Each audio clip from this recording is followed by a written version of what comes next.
Diamond Harbour FC তারা দুইজন নতুন খেলোয়াড়কে সাইন করালো। একজন ভারতীয় খেলোয়াড়, আরেকজন হচ্ছে বিদেশি খেলোয়াড়। কি তাদের নাম আর কি তাদের প্রোফাইল তা বিস্তারিতভাবে বলবো আজকের এই ভিডিওতে।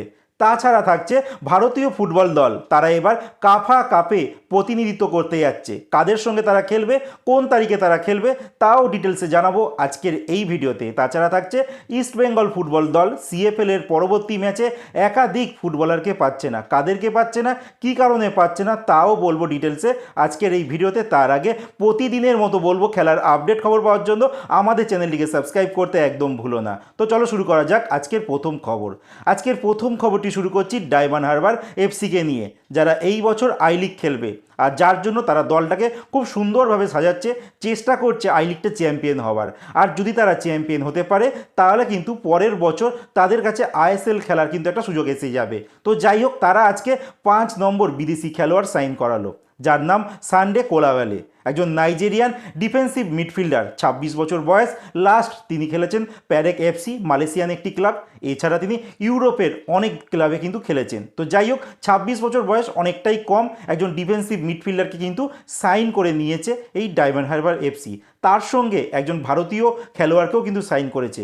ব্যাঙ্গালোর এফসিতে লাস্ট ইয়ার খেলা একজন খেলোয়াড়, যার নাম হলিচরণ নার্জিরি, যিনি বর্তমানে 31 বছর বয়সী, একজন লেফট উইঙ্গার। এর আগে তিনি অনেক ক্লাবে খেলেছেন। 2014 সাল থেকে তিনি এফসি গোয়া, তারপরে নর্থ ইস্ট ইউনাইটেড, ডিএসকে শিবাজিয়ান, এখন তো বন্ধ হয়ে গেছে সেই ক্লাবটা, সেখানে তিনি খেলেছেন। এছাড়া হায়দ্রাবাদ এফসি, ব্যাঙ্গালোর এফসি, এছাড়া কেরালা ব্লাস্টার। তো মোটামুটি সাউথের দিকে, মানে সাউথ ইন্ডিয়াতে সমস্ত ক্লাবে তিনি খেলে ফেলেছেন। তো যাই হোক, তিনি কিন্তু এইবার ডায়মন্ড হারবার এফসির সঙ্গে চুক্তিবদ্ধ হলেন, মানে আমরা আই লিগে ডায়মন্ড হারবারের হয়ে খেলতে দেখব এই হলিচরণ নার্জারিকে।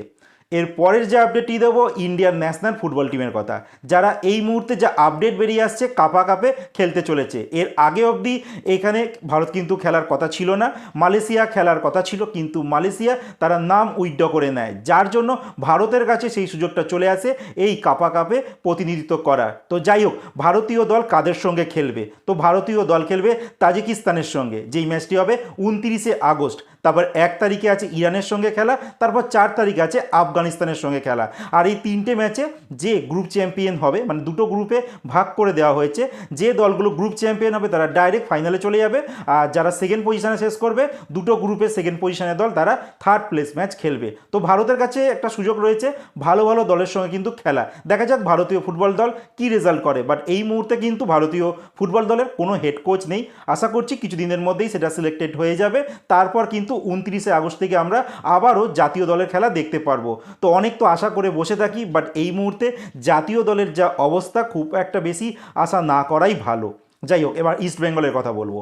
ইস্ট বেঙ্গল ফুটবল দল যারা এই মুহূর্তে সিএফএল খেলছে প্লাস ডুরান্ড কাপ খেলছে, আর সিএফএলে ইস্ট বেঙ্গলের রিজার্ভ দলটা খেলছে, আর সিএফএল এর পরবর্তী ইস্ট বেঙ্গলের ম্যাচ রয়েছে বিএসএস এর সঙ্গে। তো এই ম্যাচে কিন্তু ইস্ট বেঙ্গলের অনেক খেলোয়াড়কে ইস্ট বেঙ্গল পাচ্ছে না, যেমন জেসিন টিকে, তার চোট রয়েছে উরুতে, যার জন্য তাকে 10 থেকে 12 দিন কিন্তু ইস্ট বেঙ্গল পাবে না। এরপর আমান সিকে, যিনি লাস্ট এই মোহনবাগান ম্যাচে লাল কার্ড দেখেছিলেন, তাকেও পাওয়া যাচ্ছে না। এছাড়া আছে মনতোসেরও কিন্তু চোট আছে, সেটা ডাক্তার ফাইনাল ডিসিশন নেবে, বাট না খেলার সম্ভাবনাটাই বেশি। এরপর বলবো সায়ন ব্যানার্জির কথা, তারও সেম একই পরিস্থিতি, পায়ের গোড়ালিতে চোট লেগেছে লাস্ট ম্যাচে, তো তাকেও কিন্তু না পাওয়ার চান্সটাই বেশি। এছাড়া ইস্টবেঙ্গল ম্যানেজমেন্ট একজন নতুন খেলোয়াড়কে সাইন করেছে, মোহাম্মদ আসিক, যাকে সাইন করেছে এই বিএসএস ম্যাচে, হয়তো তাকে নামানো হবে, দেখা যাক কেমন খেলে। তো এই মুহূর্তে বিএসএস ম্যাচে কিন্তু ইস্টবেঙ্গল দল যথেষ্ট বেকায়দায় রয়েছে, বাট এখনও এটাও বলতে পারি যে তারা কিন্তু পয়েন্ট টেবিলেও এখনও অবধি বেকায়দায় অবস্থায় রয়েছে। দেখা যাক ইস্টবেঙ্গল বিএসএস ম্যাচে কাদেরকে নামায় আর কি রেজাল্ট হয়।